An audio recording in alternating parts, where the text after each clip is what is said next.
Hello, friends. Welcome back to another episode of the Find a Way podcast with Dusty. I am coming back from a half marathon, so it's a great time to talk to the vents of my car and talk out this journey with you and work this thing out. Work it out. Working it out. Yeah. You're not going to work it out with one podcaster. One moment, one event is not going to work it out. We're working it out. So this episode is dedicated to us continuing to work it out. Working it out. Some of the most wonderful folks listen to this podcast.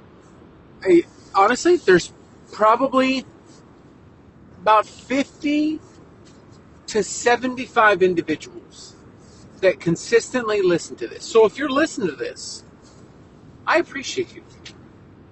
Just going to call out, I appreciate you on your journey.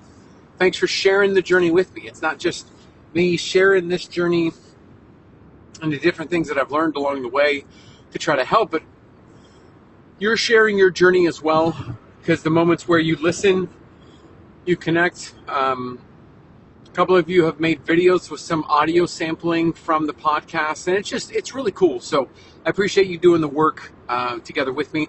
I figured this episode is a good episode to go over some updates. So kind of the first exciting thing is skin surgery.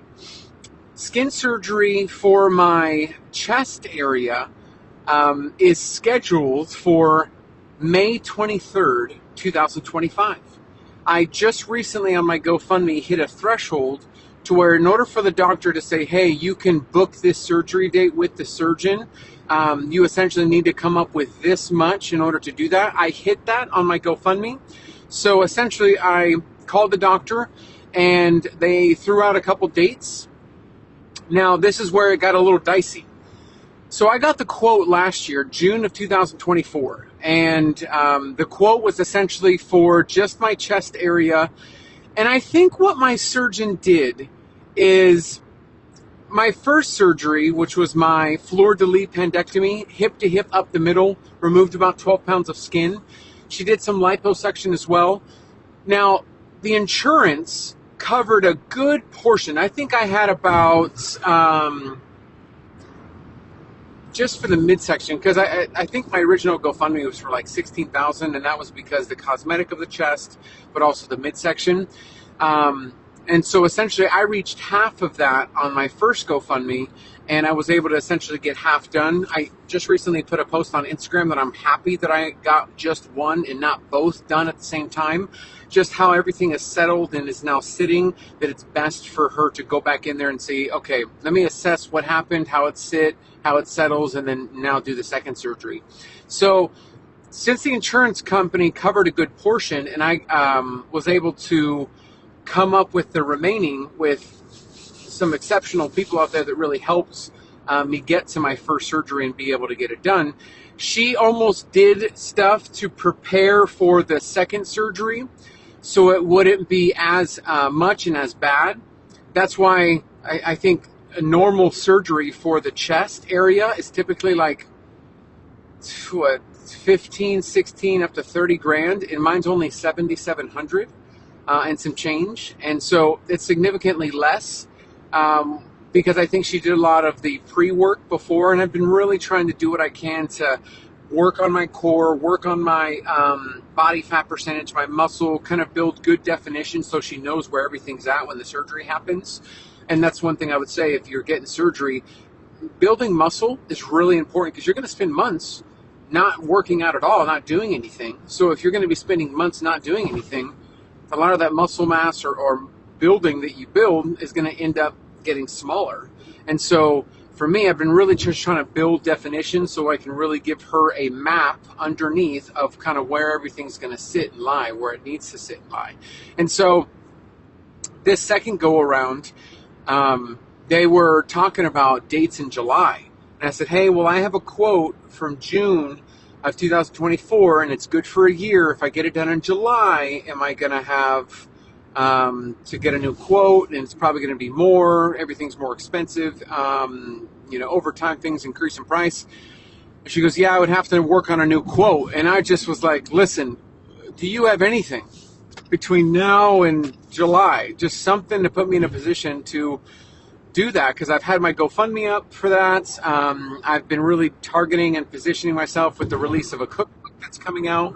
Stalled. I had the GPS on, so if you hear that in the background.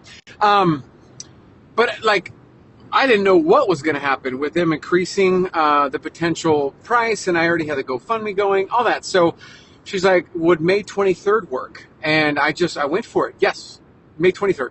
Book it. Book it. Click, book it. Just please, because I don't know what the new quote's going to be. And so May 23rd is booked. I've reached the threshold to book it. Now it's kind of the real work ahead between now and a month prior to surgery of coming up with the remaining. I've got a cookbook that's coming out, and I'm really hoping to push that cookbook. I've heard about Facebook ads and stuff like that, to where if you do invest, if you do it right, you could potentially get traction and reach out to folks in regards to the cookbook that may potentially be able to position me to pay the surgery. So I've got some work ahead, but to be in this position now for skin surgery is exciting. It's like the culmination of this journey. Like, the journey is not finishing, it's always working, but like my loose skin, I mean, that would be it, technically. And it's pretty obvious, and just transparently, I don't like the way my loose skin looks now, with my chest still being there and my midsection being tight, because it almost over highlights my additional skin on my chest. You can see this little bump, and I see, you can tell when eyes veer, and I can tell folks are like, what is that? Like, what is that bump? What is that lump? And so I'm excited to get rid of that, to not have that. It just, especially in form-fitting clothes, it just gets a little like, if my nipple is down way below and then I've got the formation of my chest in one area, it just looks out of place. So I'm really glad to kind of get rid of that. And maybe I'll share a video soon why it was important, or why I feel it's important for me to get my chest surgery and not just what was medically necessary, because they actually call the chest surgery cosmetic and not mandatory. It's covered by the insurance. And so I think going over a video like that may be beneficial and helpful. I've been trying to share as much as I can on the journey. You never know what someone may need to know or doesn't know. And so skin surgery, we're less than 2 months away. It's going to fly by, and I'm pretty excited about it. And just as a pause, I just want to say thanks. If you were someone that gave to my first surgery, thank you. You made it possible. It's here. It's happened. It's done. You made it possible. For those that have given to my second surgery, just thank you. Some random stranger on the internet, you decided to help get towards a goal. So just want to say thanks. Above just anything else we talk about, just want to say thank you. The cookbook as well is pretty exciting, coming out. It's got 75 to 100 high protein recipes. This essentially would be ingredients, cook time, pictures, and essentially what I think I'm going to do is actually do some posting on Instagram about different recipes and different things that are in that book, and actually cook them live and provide them. I'm trying to think of how the live format with 2 kids. And honestly, because there's like 50 to 75 of you, and you take the time out of your day to listen to this podcast, and it's a stark difference than, say, the 100,000 that are on Instagram, I could just be completely transparent on decisions that I've made for social media. So I don't share the faces of my kids on social media anymore. I did early on when they were kids and they were babies. And anyone that does share, I don't have, it's not like I have this pitch for you shouldn't share. I'm not going to say that. You do you, boo-boo. I'm staying in my lane. You stay in your lane. I personally don't, and I'll tell you a couple reasons why. Number one, the way AI is developing at the rate that it's developing, it's very scary that if you have a picture or an image of someone, a child, all the way up to an adult, you can manipulate that image And I've actually had a recent experience with that, with a company that reaches out for a creator, take it like creating a video for them, trying out their product, this and that. They are including in their contracts now the ability to take images and videos that you have created and alter it to meet what they're looking for through AI. So I can say, hey, try out Legion, as an example. Try out Legion. I'm an ambassador for Legion. You should try them out. What if to say they don't like that particular video and they're like, we want you to say something else, and we have AI's ability to do that? AI can do that. AI is crazy in what it can do. It can make someone look like they're saying something or doing something that isn't the case. And with that, I'm very protective of my kids and their image. They are not old enough to consent to being put on the internet. And so I don't want to use their imagery, their face, to profits, to push forward. In certain circumstances, their body will help tell the story. So as a good example, as a child, I've dealt with a lot of things like divorce, like abuse, a lot of these different things. And my mission, for the stalled vehicle ahead, my mission is essentially taking what's happened to me and changing the narrative and being better for my kids. And there's a transformative video of like, hey, me as a kid, this is what I went through, and I'm going to be different for them. And it's me holding them, but their faces are not shown. And you can't see what they look like. There's no hint of it or faint of it. Essentially, you have just me holding two kids, and that's it. So I am very hesitant to show anything that would ever market their image, market their face. And AI's wild, and I've seen it happen where there's manipulation, and I just don't want to put my kids in that environment or in that situation where that can happen. And so that's where, from a social media standpoint, that's where I don't cross the line. And so the reason why that's important is in regards to sharing my journey, in regards to the 50 to 75 of you that listen to this podcast, just being very transparent with the journey of, I've got this cookbook created. It's got 75 to 100 different recipes. What likely would connect individuals with seeing how powerful this book is, like how these high protein recipes have helped me on my journey of losing 300 pounds. But it's something that can help you. It's got cook time, ingredients, it's got pictures. I got to merch.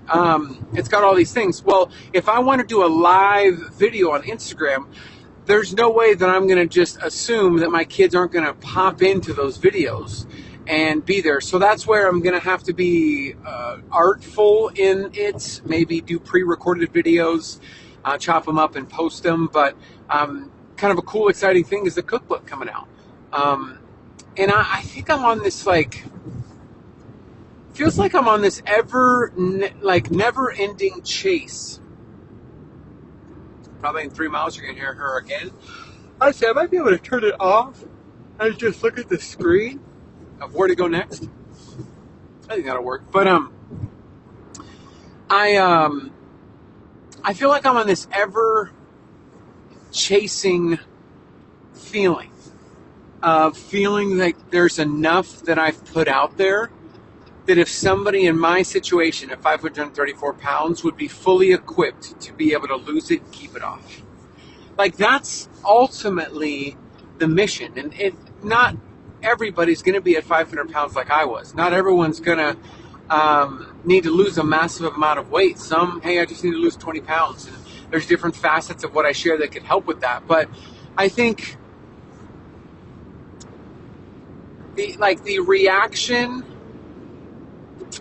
how do I word this? How do I convey this to try to share what's going on inside, internally, mentally, in a way that's palatable and easy to kind of get? I was so desperate to figure it out at 500 pounds.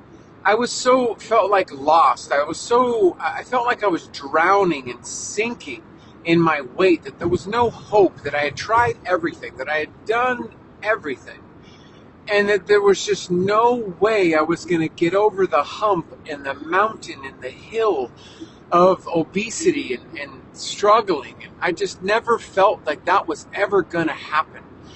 And now that I feel that it's happened, I have this just cry to provide.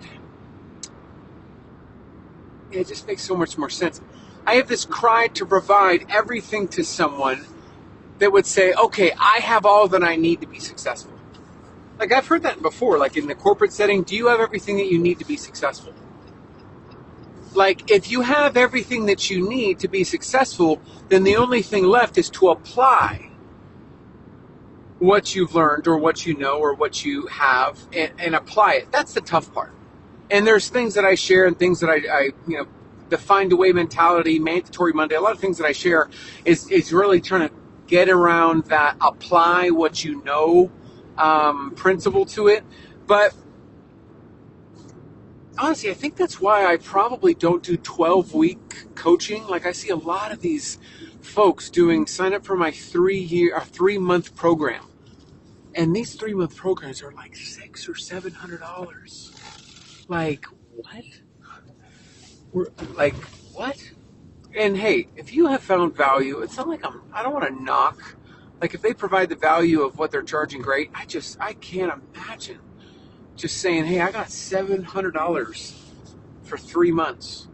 Like, I could never imagine that. Even at 534 pounds, I just couldn't, maybe in my desperation, and if I had the money, and I knew that person would come up with a foolproof plan, maybe that would just be a no-brainer. But I think that's why it's very difficult for me to get behind a 12-week program, or me seeing you for 12 weeks and that's it, hoping that something sticks. Like, if I can provide something, an ebook, a cookbook, a practical weight loss guide, say a biography on my journey, emotional eating ebook, if I can provide these things that I can give you in hand and know that the things that I'm giving you can make you successful, I don't need to meet with you every 12 weeks. Now, I offer one-on-one coaching, and it's known as more of accountability coaching, and it's really self-direct. Like if you want to meet with me one-on-one, then let's meet. You can book a one-time appointment, and that's it. That's all. We only meet once, and that's great. You can also book once a month, once a quarter, once a year, once every 5 years, whatever you'd like. And it's almost like, hey, you've got, and I've historically, anybody that I've met with on like a coaching call, what I've typically done is I've just sent them over my ebooks for free. And so it's like, hey, I'm giving you what it takes to be successful. We can meet on a one-on-one basis, really strategize, get together, really plan for what's coming, what's ahead, how to tackle the future. But to just lock you into 3 months and just know, like, what if, now you think about it, like, what if after the first 2 weeks you realize there's a whole lot more going on that you need to work on, that all of a sudden now I've got 3 months with this person, but I'm still working out week 2, and I need another 2 months to really work out and work through week 2's lesson. Like, I can't just expect to learn that thing in week 2, learn it, get over it, be good, and then move on to week 3. Sometimes there's time that's needed. And so I've just always shied away from these 12-week programs, these 12-week, 3-month, it's never something that I felt that I could really help someone be successful, because I have seen folks that I've met with. I think of one individual, I haven't talked to him in actually years, where I met with him 3 times, and it was at the 3rd meeting that we really uncovered something that has been a real burden for years. And I'm not just going to move on to week 4 and the different lessons and things that we've learned, because there is some serious stuff that this individual needs to work through in order for us to even be in a position to go into another week and to go into another lesson. Well, I've got a structured plan that's 12 weeks. That's great. But what if you're not ready for week 6 after week 5? What if you need a couple weeks, couple months to process week 5 before going into week 6? That's something the 3-month and 12-week programs just don't allow for. So I've been on this endless just fight to just give. And so my cookbook I'm excited about. I'm saying all that, alluding to. My cookbook is, I think, the next installment in this ever changing of, hey, I've got a practical weight loss guide. This is a practical understanding of how to set yourself up for success for long-term weight loss. This practical weight loss guide will be a realistic help. And I've seen now that I've released it, and I think about this great individual, her name's Kelly, she's on Instagram. She's been sharing the fact that she's read through the book and that she's been able to lose the weight and now keep it off and has feeling in a good spot to keep it off. And she accredits a lot of what the practical weight loss guide that I put together to that. And so it's like, that's awesome. Like, okay, I've provided something that it can help. The cookbook, hey, it can help. I've got an emotional eating guide. I've got a loose skin guide. I actually made the loose skin guide free. So if you have loose skin, worried about loose skin, looking for an ebook as a guide to take care of your skin, put your skin in the best position possible, it's free on my ebook store.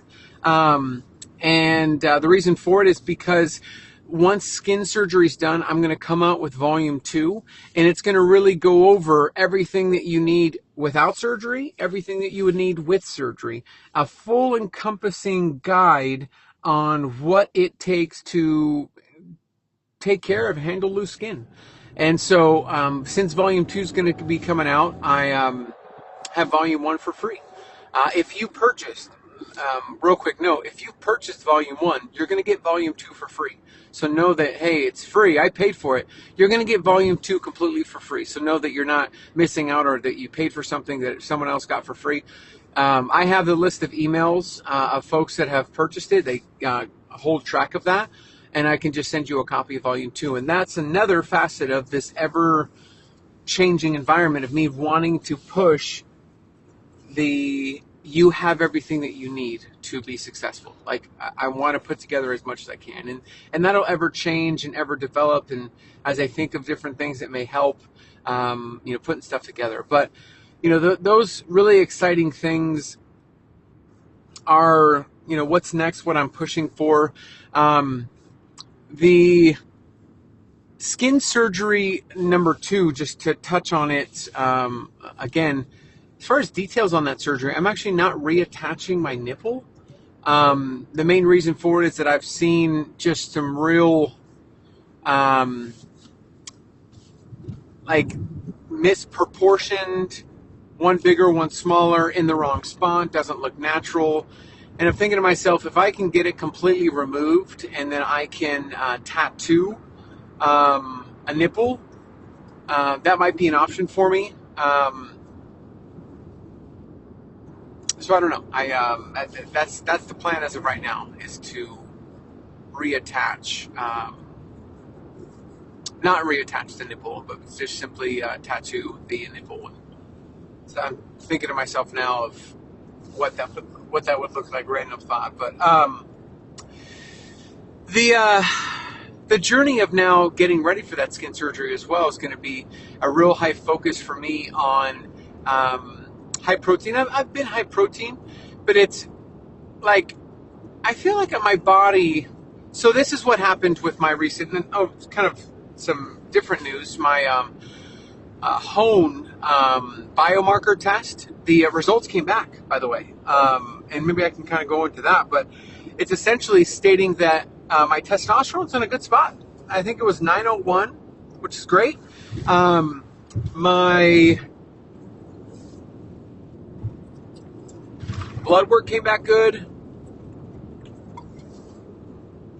The one thing that did not come back good was my thyroid. And I've actually had issues with my thyroid for quite some time. Even while I was 500 pounds, there was always a concern, an issue with my thyroid. And even now having hypothyroidism.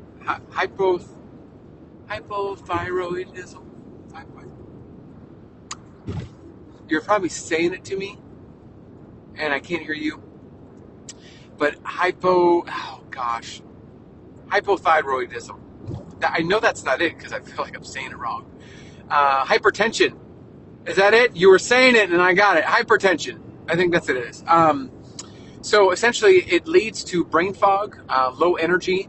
There's a couple of things that it leads to, and my results came back, and it pretty much states that. So I'm excited to meet with the physician. I've got a meeting with them on April 7th to really find out kind of how my results looked and if there's any potential optimization that can happen through what came back. So excited about that. But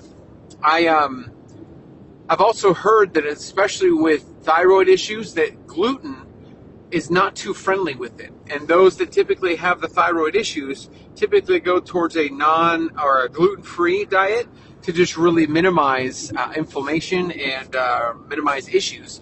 And so I wonder if that's something to where over the next few months, if I can really prioritize going gluten-free, minimizing my white bread and rice, and really focusing on, higher protein, talking about my chicken, fish, getting my greens in, my asparagus, my Brussels sprouts, and really just focusing on leaning and defining my body as much as possible so it really shows to the doctor it really shows the doctor my definition and where everything's at. Excuse me.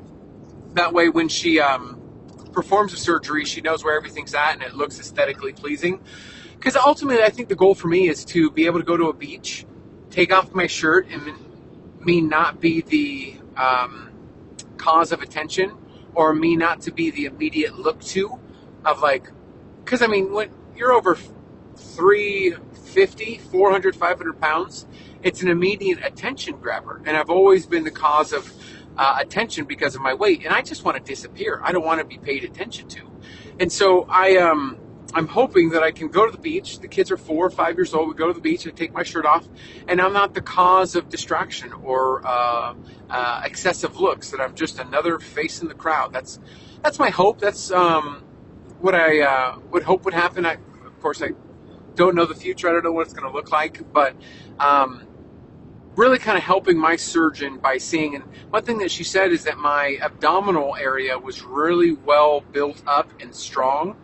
And so it really helped her kind of see where the incision or where the stitching to close me up and to make me tight should have been, and how it should have gone. And so that was a nice compliment from her, and really kind of propels me into really getting my body in the best shape possible to allow the surgery to happen without an issue, without concern. So kind of cool thing there. And so I think about the next few weeks and the next 2 months and getting ready for it. It's I've got a purpose. I've got something that I'm going after. And it reminds me of our journey of losing weight or getting healthy. Is if we lose sight of our purpose for all this, it's going to be very hard to stick to whatever we're trying to stick to. Like if you want to lose 20 pounds, what's the purpose? Oh, I just want to fit better in jeans. I don't think that's enough. Like you hear about folks all the time getting ready for a wedding, or you have somebody they just recently gets broken up with, and they have like this revenge body that they're going after. Like there's always this strong anchored purpose that mentally allows individuals to push through. And when there's a purpose behind it, the vision for what you want to do becomes very clear. Like I've got, my purpose is to lose 20 pounds so that I can fit in my wedding dress. It's an example. My purpose is to be able to fit in the clothes that I've bought for summer vacation. My purpose is to go on vacation, go to Disneyland, and sit and fit on the rides at Disneyland so I can go with my kids. There's a purpose there, and it's this strong purpose that pushes us to, when times are tough, like, man, I gotta get this done. Like, I gotta fit in my wedding dress. Like I remember so many times before I failed at a diet because my purpose wasn't strong enough. Like, I want to lose weight because I've never been this high before. And so my purpose wasn't that strong. And so I lost the first week 7 pounds of water weight, not fat. But, when you go on a first diet, you lose a whole bunch of weight when you first start. And it's like, man, I'm feeling good. 7 pounds dropped. Week 2, hey, another 2 pounds down. Woo-wee. Yeah, I'm dropping this weight. Okay. Then week 3, okay, I lost an ounce. I didn't lose anything. Week 5, I gained weight. Why am I doing this? No, I'm not. Okay. There's no purpose there. So it doesn't really invite us to stick to it. So we just throw in the towel because there's no embedded purpose that drives past the disappointments. And that's where this is really a good topic to push and solidify. What's the purpose of you wanting to prioritize your health? And it can't be, it's got to be specific. Like I'm thinking about, I just had a one-on-one with my boss this week, and he was going over development goals for this upcoming year. And one thing about the development goals, they've got to be geared around SMART goals, SMART, essentially specific, measurable, actionable, relevant, and time-bound. Essentially how you structure a goal. And this is actually found in my practical weight loss guide, is how to structure reaching a goal. You've got to be very specific about the goal, and that can't be broad. I just want to be healthier for my kids. Too broad. I just want to fit in those jeans. That's specific, but I want to fit in these jeans. That's just specific. I want to fit in, I want to fit more comfortably in the jeans that I'm in. Like, I'm kind of, what is it?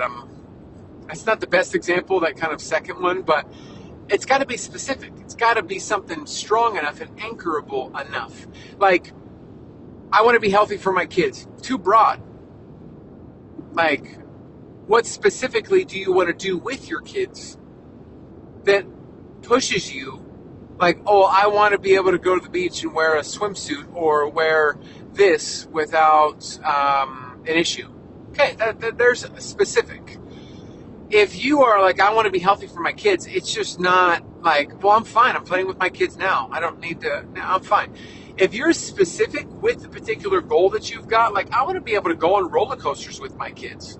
And if right now you can't, then that's purpose enough to keep pushing even when you're disappointed. And I would definitely say that in regards to finding a purpose behind your weight loss and really letting that purpose embed itself into who you are and what you're doing right now, and make it so specific that you can't,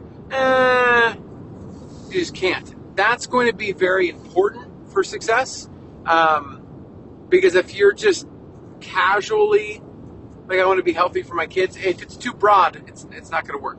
Just giving you personal experience. If it's too broad, it's not going to work. So we're about 33 minutes in. You're making this time home breeze by.